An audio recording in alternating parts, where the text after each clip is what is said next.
may bag ko dito. Magpa-play ka na. Hindi ba halata? May guns naman. May guns. My God. Dalawa.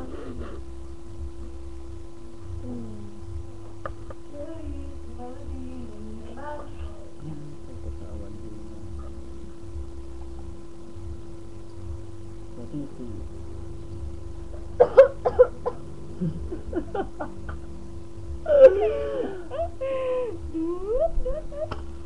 Ayon sa ebidensya kinala ng ating Choco Scene of the Crime Operative Bad Boy ay isa Sanjo masungo. matakaw kumain. Tapos ka na maglaba? Hindi pa, nakabanlaw. Maglaba ka na bago pa mahuli ang pagdating ni Chiki.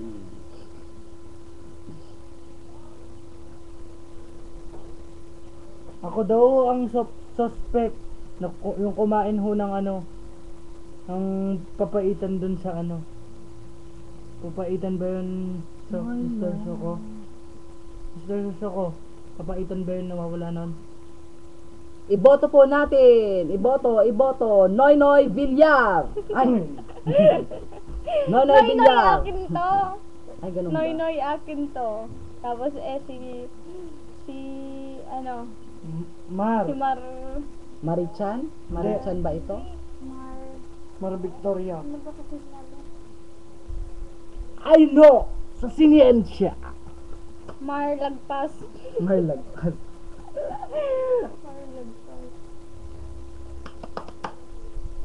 Ha ha ha. Ito na nga Scenes ba of the crime. ang sinasabi? Operative.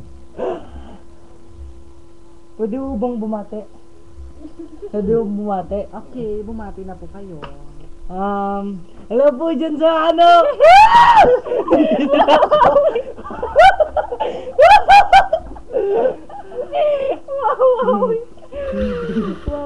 ABS, CBN News, nag-uulat, Bochok, live na live. Ano po masasabi niyo sa mga darating pang botohan sa ating bansa?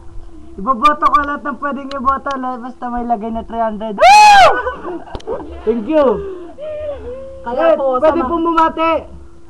Diyan sa Isabela, hi. Lahat ng ano dyan, bye-bye. Lahat ng ano dyan, babay. sana po ay magsilbing aral sa ating lahat.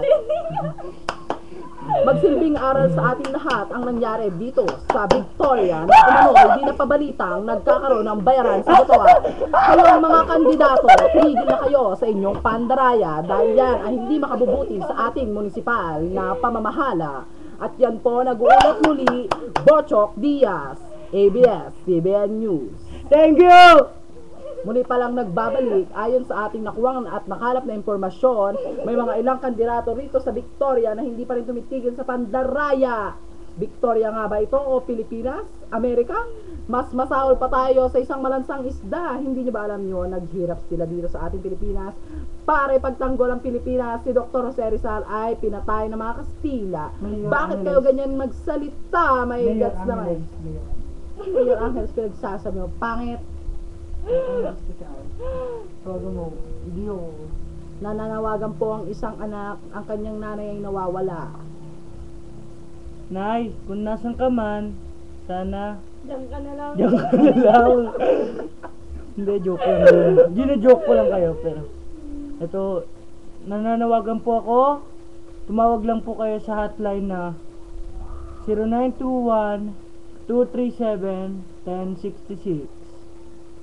Ulitin ko ho, 0921-237-1066. Salamat po. Kung sino man na nakakita sa kanya, thank you po. Tawag na lang ho sa aming hotline. Hindi pala balance pag maputi pa bilang. Ito ho siya. Ito po ang picture niya. Sana ho. Ayun po ako. Ay, gawa tayo kunwari slideshow. Yan po ang picture ng aking nanay. Ako po yung kanyang bitbit. Nung ikay, Nung ako'y, isang buwang taong gulang pa lamang po. hindi, 5 months na ako po dyan. Yan lang po ang iniwang larawan sa akin ng aking ina. Bago niya po ilailis ang larawang niyaan, siya po ay kakanta. Di kita malilimutan.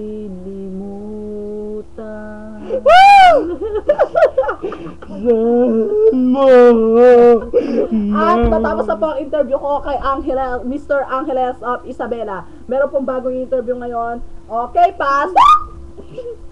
Nananawagan po ako. Yung nanay ko po nawawala. Dahil dyan may nag-text. Ang itsura niya po. nag-text. Ang itsura niya po.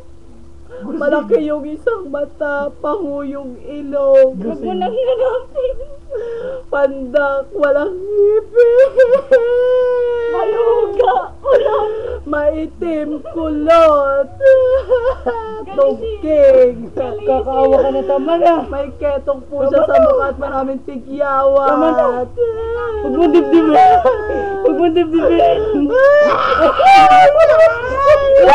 Tama na. Tama na.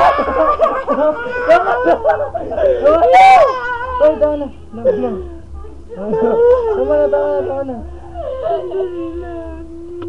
Umano na lang ho kayo mamaya. Magbabalik ang TV, bato, o radyo